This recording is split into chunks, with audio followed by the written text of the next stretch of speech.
Hi everyone, Sid Part 2 here. I know, me in a solo video. It's been a long time. I'm sorry about that. This doesn't feel the same as it used to. I started doing discussion videos and, it's a lot more fun just for me, but you guys deserve, as everyone does, you guys deserve some of your own special time with just me. I am pretty awesome and, you do deserve me to yourselves every so often. So why don't you just, go somewhere quiet, private, close the door, and then it'll just be you and me. Yeah. You there yet? Okay. Sorry. All right. So quickly before I get into the title of the video, titles are down there. Title of the video. Let me just say the reason I'm doing this video right this second is because Geeky Gentleman isn't up yet. It usually would be by this point in the day over the weekend. I'm working on some CG stuff for my animation final, and it's kind of taking up my computer time. It's about 95% right now, so Geeky Gentleman will be up tonight. For those watching you on the day this has been posted, Geeky Gentleman will be up tonight. I promise not to go to bed until it is started uploading to YouTube. So I promise it will be up tonight. Just gotta wait for that thing to be done because my computer can't handle CG, rendering CG and doing a bunch of other stuff at the same time. Alright, now then. So the topic of the video. As you may be able to tell, I am a bit of a Green Lantern fan, and I do like the movie unlike a lot of people. Now we got this idea about what this video is going to be about, which I might as well say is how to do sequels to the movie and make them widely accessible and just a lot better. Alright, so I was watching Green Lantern First Flight today. I haven't seen that one in a long time, but it's not perfect. It has issues, but I do enjoy it. So I got a couple ideas in my head, and from that I think I figured out a way to do 2 additional movies at least, and then leaving the door open for other movies to come in after that. Just one sec. Sorry, I can see myself, and when I can see myself, I don't look at the camera, I look down at myself. Anyway, so like, the way I think you do a sequel to Green Lantern is you have it like 95% of it be in space. And one of the big problems that the first movie had, the 2011 Ryan Reynolds flick had, is that too much of it is on Earth and you get very little interaction with the actual members of the Corps. And I think that's something that really kind of hurt that movie. Or not kind of, really did hurt that movie. I mean, even I, as someone that enjoys that movie, had a big problem with that. So these 2 movies will be set, like 95% of it will take place off of Earth. And then, like, just, prologue and epilogue might happen on Earth, Alright, so I figure you open movie 2, in the middle of the Corps dealing with a major disaster of some kind. Either some kind of space monster or some kind of disaster that would involve, like, the equivalent of a plane crashing in space that's carrying a bunch of civilians. And I think what you do is you have Hal and Sinestro taking care of them and saving everybody. And you use that scene to really set up just how good of friends they've become. And this is clearly taking place possibly real time after the original movie came out. Right, so you have Hal and Sinestro you have Hal and Sinestro saving these people. And then the plot of the second movie revolves around some kind of galactic threat that, puts the entire universe at risk, is self-contained, doesn't need much setup, it's just a threat in and of itself. It can be, it's hard to say, but the main thing, it can be almost anything in the Green Lantern universe, or you can just invent something for the movie, honestly. But what the major part of it is it needs to be completely separate from the Corps. It cannot be a problem that the Corps created for itself. It needs to be something that would have happened regardless of their existence, but because they're there, they have to stop it because they're Green Lanterns. And the entire movie revolves around just them not being able to defeat this threat. Something that just popped into my mind is there's God, what's it called?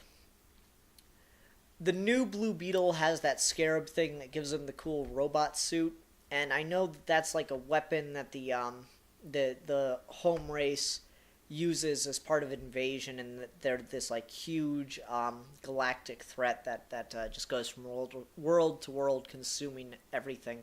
That would be a good thing. It's like you got this giant galactic threat with just these insane numbers that the Green Lanterns are overwhelmed by, and they're all fighting and trying to take care of it, but it's just not really working.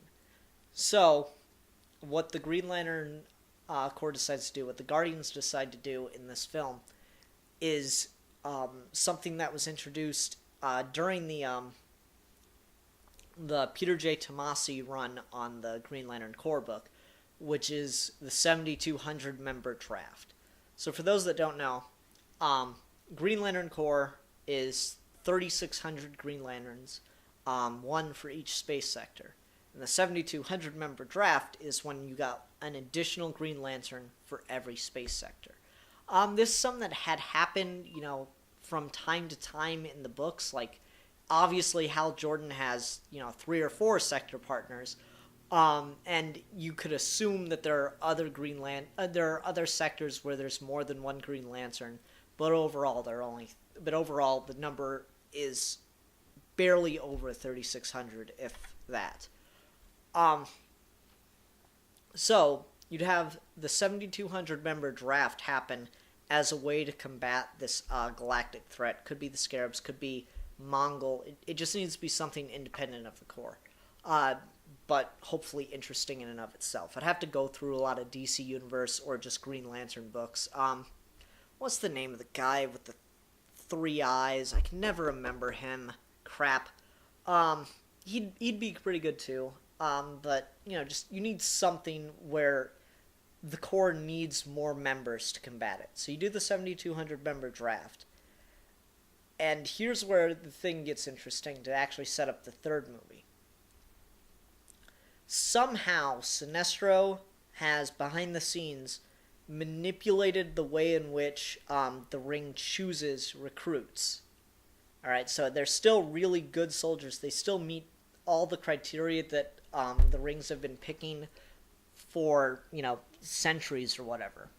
But he's done something to just slightly put a bias into the Ring of what kind of person it picks, so that it picks more people that share his ideals and his beliefs about the way in which fear is to be used to intimidate and to scare people. That's one of the things I got from First Flight, is I really like that Sinestro's mindset is of this cop that's just been on the streets, the worst streets for years and years, and just the only way that he can think of how to combat crime is to be scarier than crime. And it's very Batman. So honestly, you'd get all these Rings picking these people that are just they're still really good people. They still have the potential to be heroes, or aliens, but people in the generic sense of the term. They still have the capability to be heroes. They still have the capability to be great,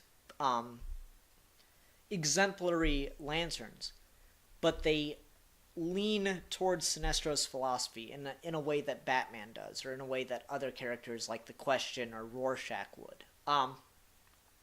So that's all these new members, not all of them, but a lot of them have that kind of mentality.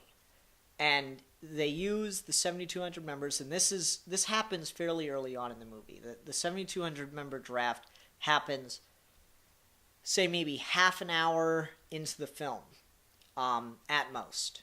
They draft the 7,200 Green Lanterns, and maybe the threat of the movie is something that's been going on for a while before the movie opens. And this, this ship that Hal and Sinestro have saved at the very beginning of the film is something that happened because of this ongoing threat. 1 second. Something's about to happen here. Whatever. I'll just keep going. So the ship is something that that was put in motion just to keep this movie nice and condensed. All right, 1 sec. All right. Anyway, so okay. So distractions over in that general facility. The ship is something that's has been put in danger by the threat, so that you get this nice condensed feel to it. And the 7,200 member draft happens by the half-hour point of the film, so it doesn't feel too rushed. Because the threat has been ongoing. I know I'm repeating myself. I'm just trying to get back onto my train of thought. The 7,200 member draft is instituted, and this is how we get Jon Stewart into the film. For all you Guy Gardner fans out there, well, he's the real second Green Lantern. I don't care. Guy Gardner's not entertaining. He's an annoying ginger. He has no soul, and therefore he cannot be a Lantern. Jon Stewart becomes a Green Lantern, and each sector partner has to help train the new recruit from their sector. So you get Hal and John interacting, and basically you make it a buddy cop movie out in space for the majority of the rest of the film. At some point, the threat needs to be addressed on two completely different fronts across the galaxy. So Sinestro takes a large group of Lanterns, and Hal takes another large group, and they separate and go to different parts of the galaxy to confront this threat. And toward the end of the movie, toward the third act, the threat is defeated, and the Corps is literally split in half over a stratigraphic, I don't know, large area of space. You have the Corps divided. It is at this point that Sinestro makes his move, as it were. And instead of just Sinestro being the only rogue Green Lantern, Sinestro now becomes the leader in a very similar way to the way Caesar performed his coup on Rome. He has an army that is loyal more to him than to the nation or the ideals on which it was found. And so he uses this influence to take over nearly half of the Corps and convert them to his way, and that's how he builds the Sinestro Corps almost instantly. And not every single new member is a member of the Sinestro Corps. There are some veterans in there. There are a lot of veterans in there, because Sinestro is a very big villain. And so the main threat of the film is defeated, and suddenly Sinestro's around. And the very last 10 minutes of the movie is the Sinestro Corps coming in and taking over Oa, leaving the remainder of the Green Lantern Corps on its own, out in space. And that's where the first movie ends.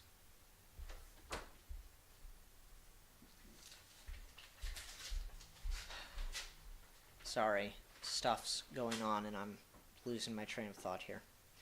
That's where the first movie ends. Second movie would be titled Green Lantern Civil War.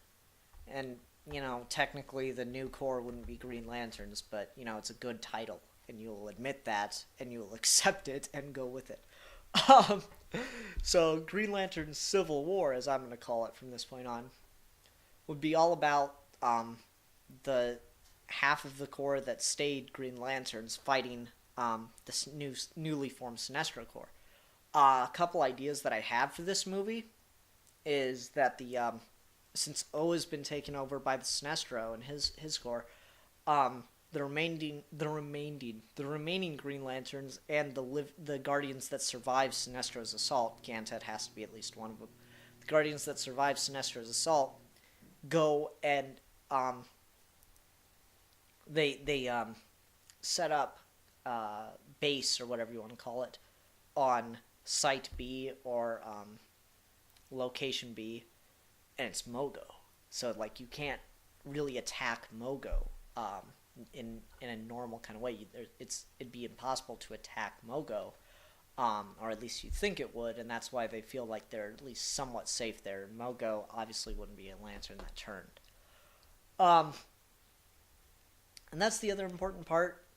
Not every single lantern that turns on the core is going to be evil. Because that's something that was problematic about the Sinestro Corps War book, is that too many of the members are just evil, and it doesn't really work with Sinestro's ideals. That's why Sinestro doesn't ever really work in like the Injustice League or whatever, because he wouldn't hang out with those people because he sees himself as the good guy, as it were.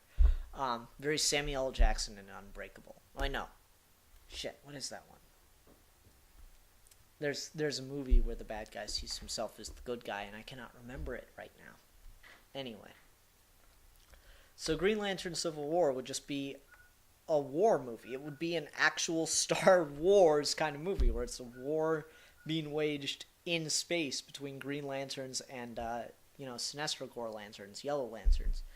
And it'd be a big, epic thing, and there'd be all these battles to take over sectors and get Oa back, and it would all really lead up to Hal and John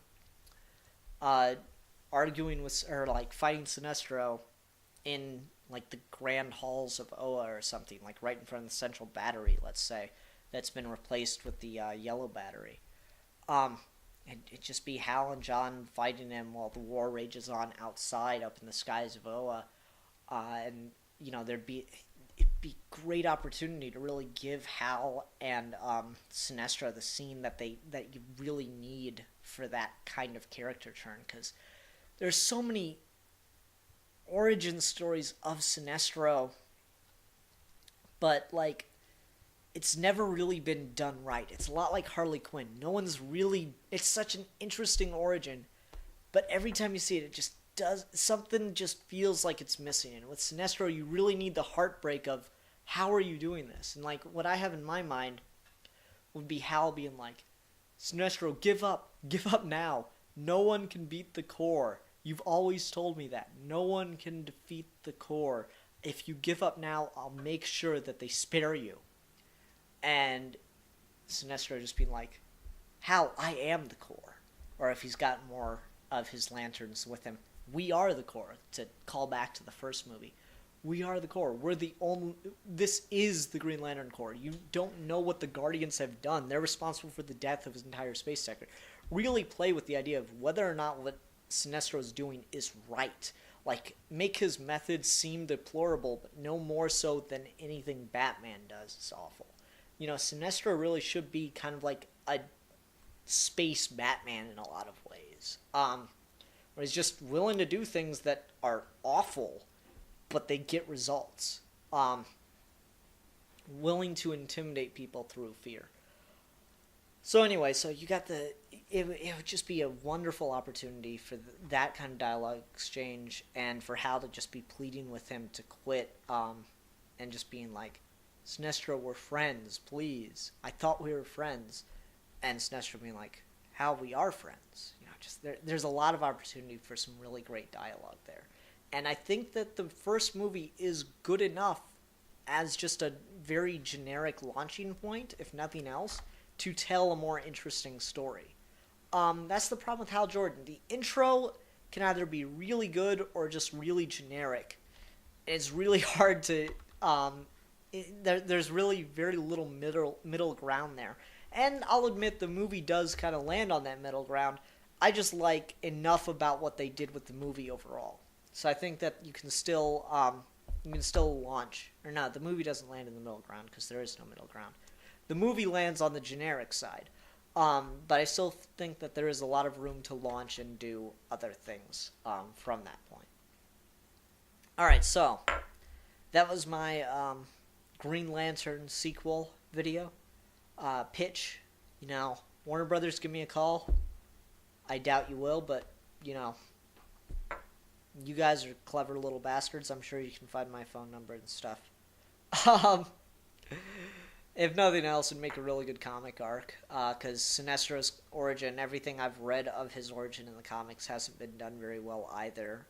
Admittedly, you'd have to change the way that the Sinestro Corps War story worked, but we are dealing with a rebooted continuity, so I don't see why you couldn't do that necessarily.